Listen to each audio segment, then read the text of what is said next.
Bismillahirrahmanirrahim. Assalamualaikum warahmatullahi wabarakatuh.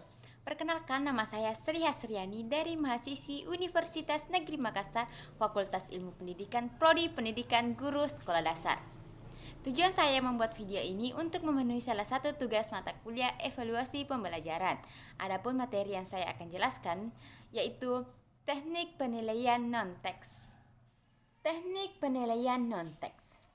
Teknik penilaian non-teks dapat digunakan untuk mengetahui proses dan produk hasil belajar peserta didik, misalnya berkaitan dengan kompetensi sikap.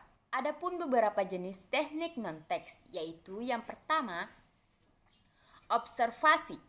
Observasi atau pengamatan adalah teknik penilaian yang digunakan untuk menggunakan indera secara langsung.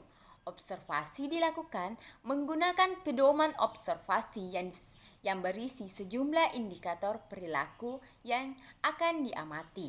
Adapun berdasarkan kerangka kerjanya, observasi dibedakan menjadi dua jenis.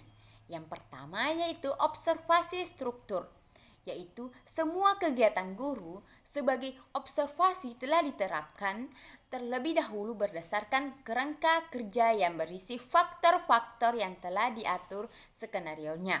Yang kedua itu observasi tak berstruktur, yaitu semua kegiatan guru sebagai observasi dapat dibatasi oleh sesuatu kerangka kerja yang pasti.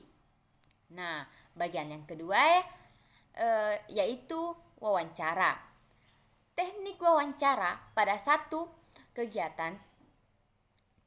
segi mempunyai kesamaan arti dengan teks lisan yang telah diuraikan di atas. Teknik wawancara ini diperlukan pendidik untuk tujuan menggunakan atau menanyakan lebih lanjut hal-hal yang kurang jelas informasinya. Teknik wawancara ini dapat pula digunakan sebagai alat untuk menelusuri kesukaran yang dialami peserta didik tanpa ada waktu yang menilainya. Nah, yang selanjutnya yaitu penugasan. Penugasan adalah suatu teknik penilaian yang menuntut peserta didik melakukan kegiatan tertentu di luar kelas, kegiatan pembelajaran di kelas. Penugasan dapat diberikan dalam bentuk individu ataupun kelompok. Penugasan ada yang berupa pekerjaan rumah atau berupa proyek. Pekerjaan rumah adalah tugas yang harus diselesaikan peserta didik di luar kegiatan kelas. Misalnya, penyelesaian soal-soal dan melakukan latihan. Sedangkan proyek adalah suatu tugas yang melibatkan kegiatan perencanaan, pelaksanaan, dan pelaporan secara tertulis maupun lisan dalam waktu tertentu dan umumnya menggunakan data lapangan. Nah, yang keempat, penilaian portofolio.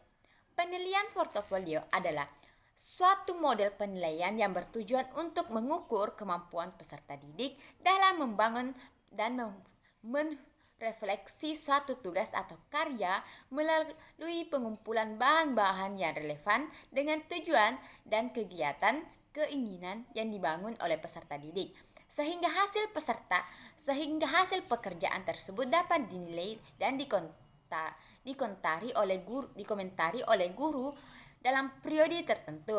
Jadi penilaian portofolio merupakan suatu pendekatan dalam penilaian kinerja peserta didik. Penilaian portofolio dibagi menjadi beberapa jenis, yaitu yang pertama portofolio proses.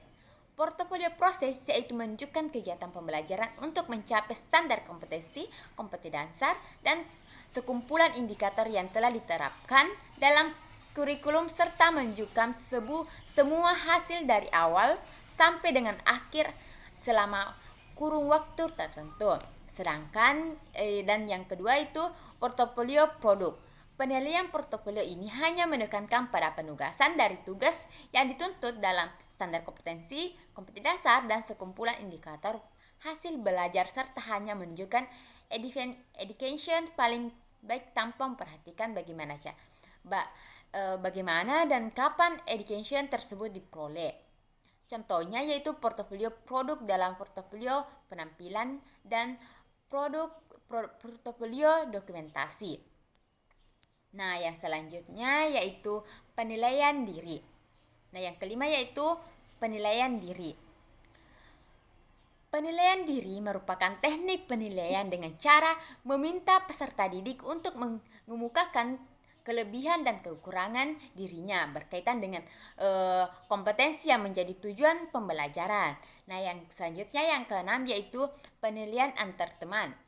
Penilaian antar teman merupakan teknik penilaian dengan cara meminta peserta didik untuk mengemukakan kelebihan dan kekurangan temannya dalam berbagai hal. Oleh karena itu, perlu adanya pedoman penilaian antar teman yang memuat indikator perilaku yang dinilai. Nah, selanjutnya yang terakhir atau yang ke-7, jurnal. Jurnal merupakan catatan pendidikan selama proses pembelajaran yang berisi informasi kekuatan dan kelemahan peserta didik yang berkaitan dengan kinerja ataupun sikap peserta didik yang dipaparkan secara deskriptif. Nah, itulah tadi penjelasan sedikit dari saya mengenai teknik penilaian non-teks. Semoga bermanfaat bagi teman-teman semua. Wassalamualaikum warahmatullahi wabarakatuh.